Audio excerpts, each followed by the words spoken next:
ETF index mutual funds నేర్చుకుని stock మార్కెట్లో రాణించాలనుకుంటున్నారా? వెంటనే ఈ నెంబర్కి కాల్ చేయండి. శివసేన అధినేత ఉప ముఖ్యమంత్రి పవన్ కళ్యాణ్ ఏడాది ప్రోగ్రెస్ రిపోర్ట్ రిలీజ్ చేశారు.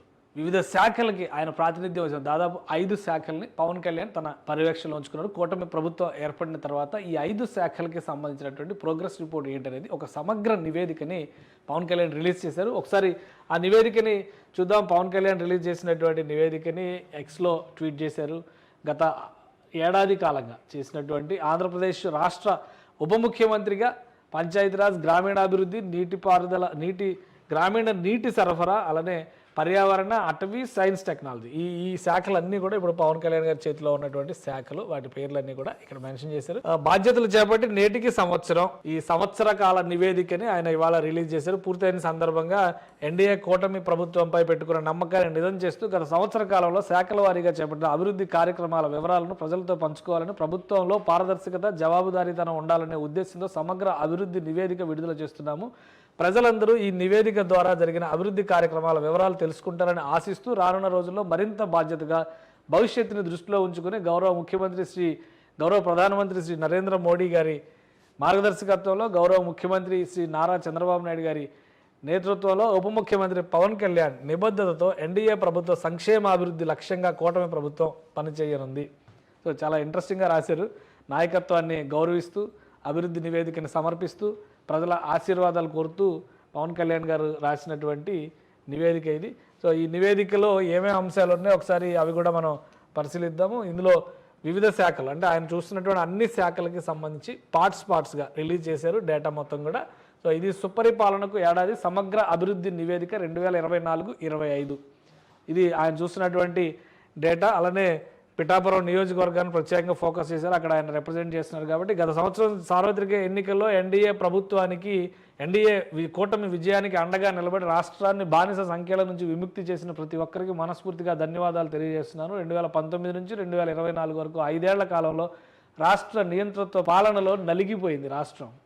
అభివృద్ధికి దూరమైంది, శాంతి భద్రతలు క్షీణించాయి, యువత భవిష్యత్తుపై నీలి మేఘాలు కమ్ముకున్నాయి, మహిళలకు రక్షణ కరువైంది, రాష్ట్ర రాజధాని నిర్మాణంలో ఒక్క ఇటుక కూడా కదలకుండా నిర్మానుష్యంగా మారిన సమయంలో రాష్ట్రాన్ని రక్షించేందుకు, రాష్ట్రంలో ప్రజాస్వామ్య పరిపాలన పునరుద్ధరించేందుకు భారతదేశాన్ని అభివృద్ధి పదంలో నడిపిస్తూ దేశాన్ని ప్రపంచ 4వ ఆర్థిక వ్యవస్థగా నిలిపిన దార్శనికుడు, నవభారత నిర్మాత, గౌరవ ప్రధానమంత్రి శ్రీ నరేంద్ర మోడీ గారి నాయకత్వంలో 4.5 దశాబ్దాల సుదీర్ఘ రాజకీయ అనుభవం కలిగిన గౌరవ ముఖ్యమంత్రి నారా చంద్రబాబు నాయుడు గారి నాయకత్వంలో ప్రజల పక్షాన ఎల్లవేళలా నిలబడి పోరాడే మన సమిష్టి సహకారంతో ఎన్డీఏ కూటమి 164 అసెంబ్లీ సీట్లు గెలిచి 94% స్ట్రైక్ రేట్తో చారిత్రక విజయం సాధించింది.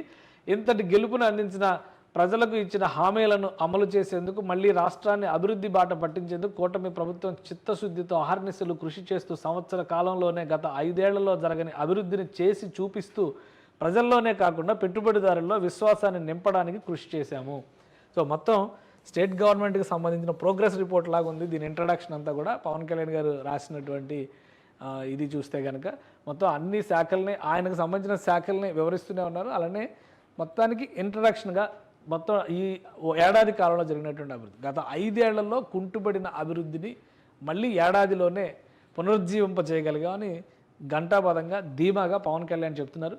సో అలానే స్వర్ణాంధ్ర 2047 సాధించే దిశగా ఆంధ్రప్రదేశ్ అడుగులు వేస్తుంది. రాజకీయాల్లో, ప్రభుత్వంలో పారదర్శకత, జవాబుదారీతనం ఉండాలని నిరంతరం పరితపించే నేను గత సంవత్సర కాలంలో చేపట్టిన శాఖల ద్వారా చేసిన అభివృద్ధి, సాధించిన విజయాలను ప్రజలందరి ముందు ఉంచడం నా నైతిక బాధ్యతగా భావిస్తూ అధికార బాధ్యతలు స్వీకరించి సంవత్సరం అయిన సందర్భంగా ఈరోజు మీ ముందుకు తీసుకొస్తున్నాను. అంటే ప్రజలు ఓటేసి ఎన్నుకున్నది జూన్ 4వ తేదీన రిజల్ట్ వచ్చింది.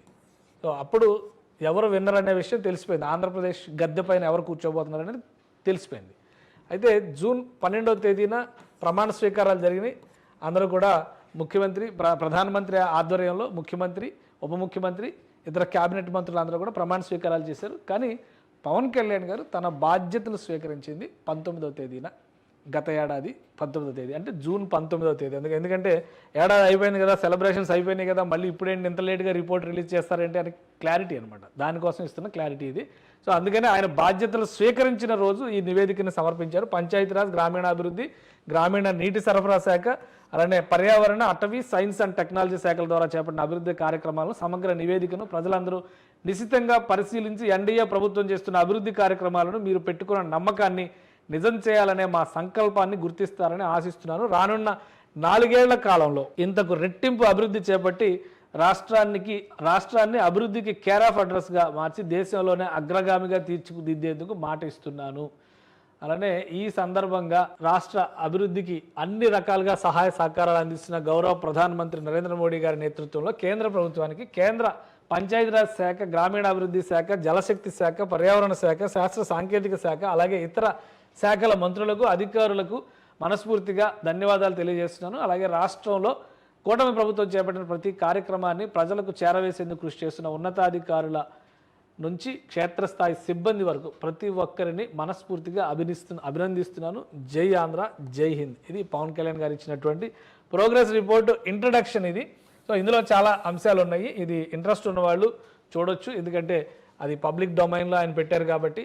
రాష్ట్రంలో ఎలాంటి కార్యక్రమాలు, ముఖ్యంగా గత సంవత్సర కాలంలో MNREGA, Mahatma Gandhi national rural employment guarantee scheme కింద ఏం చేశారు, అలాగే ఇది పంచాయతీరాజ్ ఇంజనీరింగ్ శాఖకు సంబంధించి చేపట్టినటువంటి అభివృద్ధి కార్యక్రమాల నివేదిక, అన్ని నిధులతో సహా, కేటాయింపులు చేసినటువంటి నిధులతో సహా ఆయన ఇందులో వివరించారు. ఇక్కడ చూస్తే కనుక గ్రామీణ సడక్ యోజన కింద 475 కోట్లు, గ్రామీణాభివృద్ధి శాఖకు సంబంధించిన నిధులు మొత్తం 589 కోట్లు కేటాయించారు. సో ఇవన్నీ కూడా శాఖల వారీగా, విభాగాల వారీగా ఎంతెంత ఖర్చు చేశారు, ఆ ఖర్చు తర్వాత జరిగినటువంటి అందుకున్న నిధులు 5,254 కోట్లు. ఇది మన్రేగా అంటే జాతీయ గ్రామీణ ఉపాధి హామీ పథకానికి సంబంధించినటువంటి నిధులు, మెటీరియల్, అడ్మినిస్ట్రేషన్ మొత్తం అయినటువంటి ఖర్చు, వాటికి సంబంధించినటువంటి వివరాలు. అలానే సంవత్సర కాలంలో రికార్డు స్థాయిలో చేసినటువంటి అభివృద్ధి కార్యక్రమాలను వివరించారు. పిఠాపురం మున్సిపాలిటీ పరిధిలో రైల్వే ROB నిర్మాణానికి అనుమతులు 98 కోట్లు, అమృత్ 2.0 పథకం ద్వారా పిఠాపురం మున్సిపాలిటీ పరిధిలో స్వచ్ఛమైన తాగునీరు అందించేందుకు నిధుల విడుదల. సో ఇవన్నీ కూడా పవన్ కళ్యాణ్ గారి పిఠాపురం నియోజకవర్గానికి సంబంధించినటువంటి పనులు. ఈ రిపోర్ట్ చాలా పెద్దగా ఉంది, డీటెయిల్గా ఉంది. పవన్ కళ్యాణ్ గారి విభాగాలు అంటే ఆయన నియోజకవర్గానికి సంబంధించినవే కాకుండా వివిధ శాఖలకు సంబంధించినటువంటి తాగునీటి సమస్య లేని గ్రామాలు సాధించడమే లక్ష్యం అంటూ ఇది గ్రామీణ నీటి సరఫరా వ్యవస్థకు సంబంధించినటువంటి పథకం. ప్రతిదీ అంటే రాష్ట్రంలో అన్ని జిల్లాలకు సంబంధించి వృక్షో రక్షతి రక్షద అని చెప్పని అటవీ శాఖ, పర్యావరణ శాఖ, సైన్స్ అండ్ టెక్నాలజీకి సంబంధించినటువంటి అన్నీ కూడా. So total detailed report Pawan Kalyan సమర్పించారు. ఆసక్తి ఉన్న వాళ్ళు పరిశీలించవచ్చు. ఏడాది కాలంలో ఆయన ఏం చేశారు, తమ ప్రభుత్వం ఏం చేసింది, దానికి కేంద్ర ప్రభుత్వం ఎలా సహకరించింది, రాష్ట్ర ప్రభుత్వం ఎలా సహకరించింది, ప్రధానంగా ప్రజలు ఏం కోరుకున్నారు, ఈ కూటమి నాయకత్వం ఏం చేసింది, తన ఆధ్వర్యంలో ఉన్నటువంటి శాఖలు ఏం పనిచేశాయి అనే దాన్ని విశ్లేషించారు. సో ఇదొక మంచి సంప్రదాయంగా మనం చూడాల్సి ఉంటుంది. పవన్ కళ్యాణ్ గారు అధికారంలోకి రాకముందర పదే ఒక మాట చెప్తా ఉండేవాళ్ళు, సోషల్ ఆడిట్. ప్రభుత్వం ఇస్తున్నది ఎంత, ఖర్చు పెడుతున్నది ఎంత, అందులో ప్రజలకి లబ్ధి చేకూరుతున్నది ఎంత, దీని గురించి ఎప్పుడు మాట్లాడుతూ ఉండేవాళ్ళు. ఒక విధంగా ఇది సోషల్ ఆడిట్ రిపోర్ట్ లాంటి దాని కింద మనం చూడాల్సి ఉంటుంది. ఏ ప్రాంతాల్లో ఏ పథకాల కింద ఏ శాఖల వారీగా ఎంతెంత ఖర్చు పెట్టారనేటువంటి వివరాలన్నీ ఇందులో పెట్టారు. ఇదంతా కూడా ఏడాది కాలంలో చేసినటువంటి ప్రోగ్రెస్ రిపోర్టు. రాబోయే 4 సంవత్సరాల్లో ఇంతకు రెట్టింపు ఉంటుందని చెప్పని హామీ ఇస్తున్నారు.